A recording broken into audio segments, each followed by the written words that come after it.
السلام علیکم ورحمۃ اللہ وبرکاتہ۔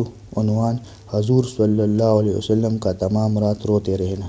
نبی اکرم صلی اللہ علیہ وسلم ایک مرتبہ تمام رات روتے رہے اور صبح تک نماز میں یہ آیت شریفہ تلاوت فرماتے رہے۔ ترجمہ: اے اللہ، اگر آپ ان کو سزا دیں جب بھی آپ مختار ہیں کہ یہ آپ کے بندے ہیں، اور آپ ان کے مالک اور مالک کو حق ہے کہ بندوں کو جرائم پر سزا دے، اور اگر آپ ان کو معاف فرما دیں تو آپ مختار ہیں کہ آپ زبردست قدرت والے ہیں تو معافی پر بھی قدرت ہے، اور حکمت والے ہیں تو معافی بھی حکمت کے موافق ہوگی۔ امام اعظم رحمۃ اللہ علیہ کے متعلق بھی نقل کیا گیا ہے کہ وہ ایک شب تمام رات وامتازوا اليوم ایھا المجرمون پڑھتے رہے اور روتے رہے۔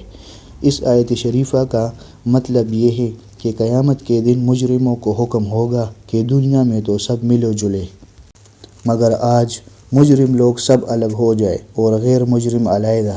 اس حکم کو سن کر جتنا بھی رویا جائے تھوڑا ہے کہ نامعلوم اپنا شمار مجرموں میں ہوگا یا فرمانبرداروں میں۔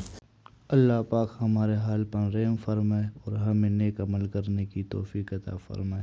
وآخر دعوانا الحمدللہ رب العالمین۔